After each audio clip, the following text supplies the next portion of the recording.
You know how they left Egypt and the sea split in half and they had to celebrate with the angel of death didn't take their firstborn because if they painted the cross like red blood here, here, here on their door, that's a Passover. The Jews celebrate it, the Hebrew people, they celebrate it every year. So this was happening during Passover and they all come to Jerusalem. So all these people from all the surrounding villages were coming to Jerusalem in Judea. And guess what Jesus did? He was traveling with his disciples. They weren't just buddies, they were followers. They respected and honored him. And he told them, he talked to two guys, and he said, I need you to go down into a neighborhood and you're going to find a donkey, and it's going to have a baby, a colt with it. I need you to grab that colt, and if they ask you, why are you taking this colt? Just tell them the Lord needs it, or the master needs it, and they'll let you take it. And so I'm going to choose these two guys, because they look funny to me. They have funny faces.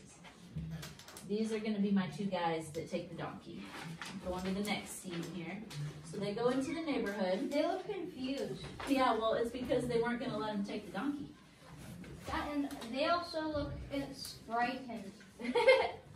Well, let's take them into the neighborhood where the donkey is. Thank you, honey.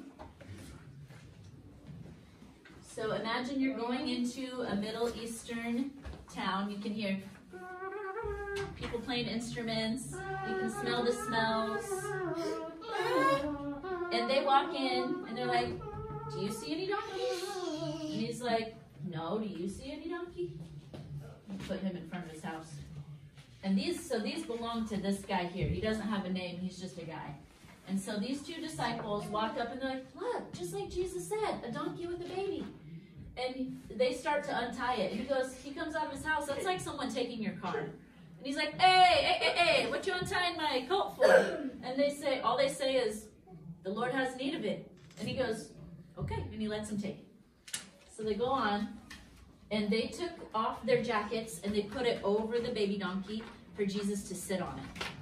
And then, because everybody heard about Jesus of Nazareth raising Lazarus from the dead, they all started surrounding him, because he was coming down. There was like a pathway, like you saw in that picture that I showed you, that changes scenes when you go back and forth, the holographic image. He was coming down from the Mount of Olives on that baby donkey, and everyone was there with their, they had palm branches like you guys just had, and they had their jackets. And so back then, people didn't have like a closet full of different jackets to wear. You had like one normal jacket that you wore every day, and then like a nice one that you would wear to a wedding. And so, and it would signify, like different colors that you wore showed if you were a beggar, if you were a banker, if you were rich, if you were poor, and it had to do with your identity. That's why, like, when people would make a covenant with each other, like David and Jonathan, they would switch their coats, because Jonathan gave David his king coat, and Jonathan took David's normal shepherd coat. So all of these people were laying down their coats, their identities, before this Messiah, saying, he's going to set us free from the Romans. And they're saying, save us, save us. And so here he comes riding on the donkey's colt. Wait, what about the little kids? Where are you going to put them? These guys? Thank you so much. And so the disciples, these guys go, why don't you tell them to stop saying that? They're saying that you're God. You know this, right? These are the Sadducees and the Pharisees.